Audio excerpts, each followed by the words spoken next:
जय Bajrang haunted hospital JNIMS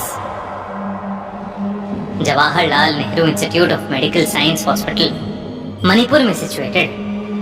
बहुत सालों से यह hospital essential medical services public को प्रोवाइड करता आया है, पर इस हॉस्पिटल के बारे में बहुत सी अफवाहें हैं जो अब धीरे धीरे बढ़ती ही जा रही हैं, और इन अफवाहों की माने तो ये जगह हॉन्टेड है। कहा जाता है कि यहाँ गायनाकोलॉजी डिपार्टमेंट और उसके पास वाले वॉशरूम्स और कॉरिडोर रात के समय में सेफ नहीं है। ऐसी ही एक रात को नर्स अनंता, जिसने JNIMS हॉस्पिटल हाल ही में ज्वाइन करा था, रात को गायनाकोलॉजी डिपार्टमेंट में एक पेशेंट को अटेंड कर रही थी कि तभी अचानक से उसे कॉरिडोर में किसी के रोने की आवाज आई।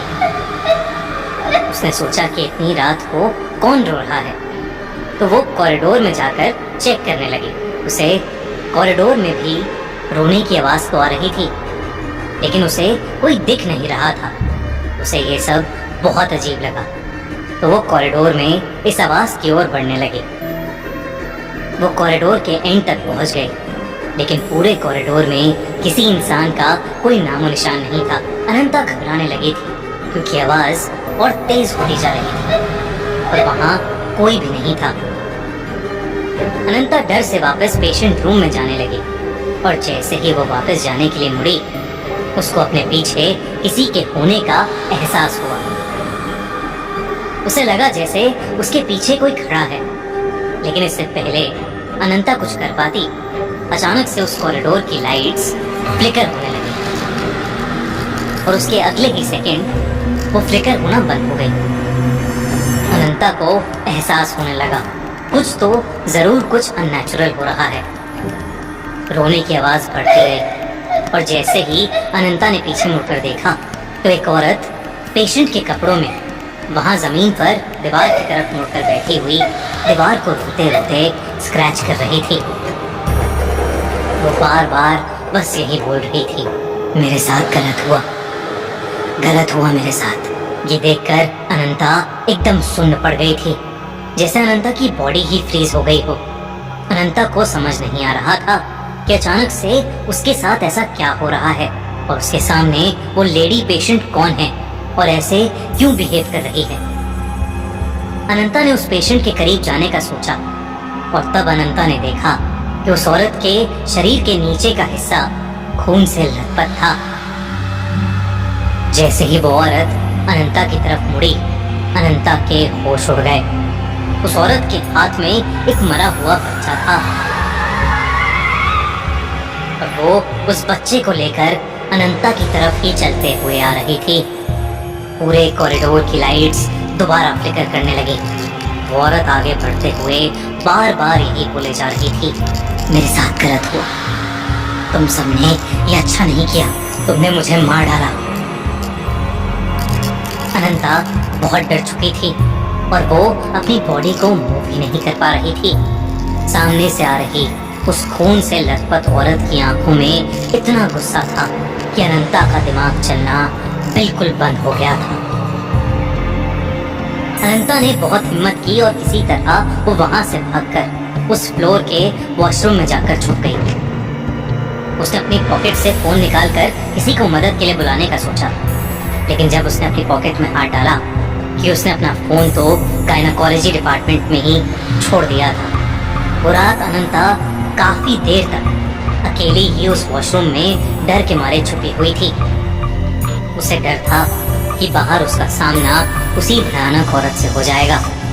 तभी अचानक से बाथरूम के दरवाजे पर जोरों से खटखट हुई, और फिर अचानक बंद हो गई। इस सब के बीच अनंता की नजर उस बाथरूम में लगे एक बड़े से शीशे पर गई, और उस शीशे में उसे कुछ ऐसा दिखा जिसे देखकर अनंता कांप उठी। उस मिरर की रिफ्लेक्शन में वही खून से लथपथ औरत अनंता के ठीक पीछे खड़ी थी।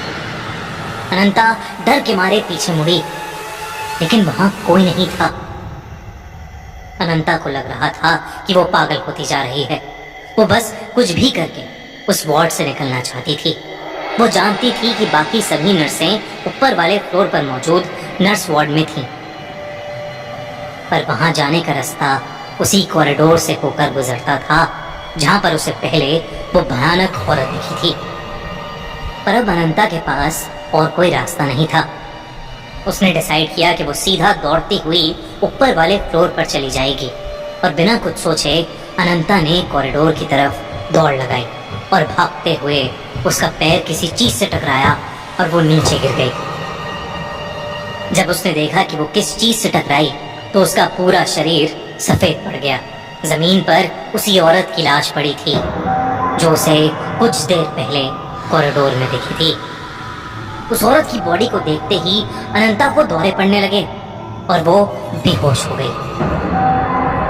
अगले दिन उसकी आंख खुली तो वो खुद उस हॉस्पिटल में एक पेशेंट थी। उसे ड्रिप लगी थी और कई नर्सेस उसके आसपास बैठी थी। अनंता ने सभी को अपने साथ हुआ हादसा बताया, पर किसी को उसके ऊपर विश्वास नहीं हुआ। सबने उसे कहा कि वो अपनी जॉब के चलते अपनी सेहत का ख्याल नहीं रखती और उसे कुछ दिनों की छुट्टी लेनी चाहिए।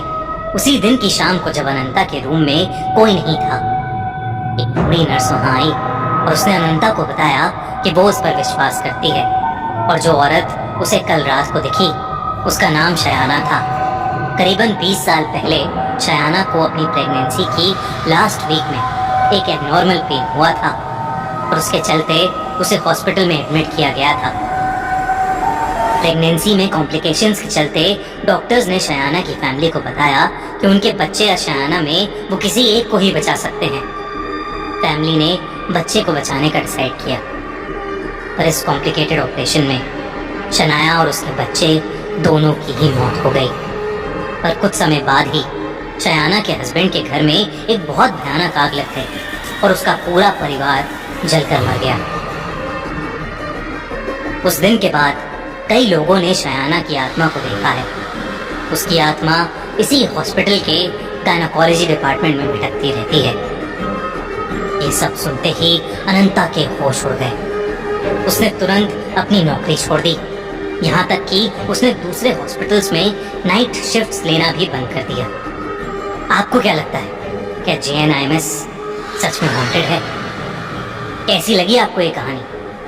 हमें बजरंगबली के भक्त हो तो वीडियो को लाइक और चैनल को सब्सक्राइब जरूर करें।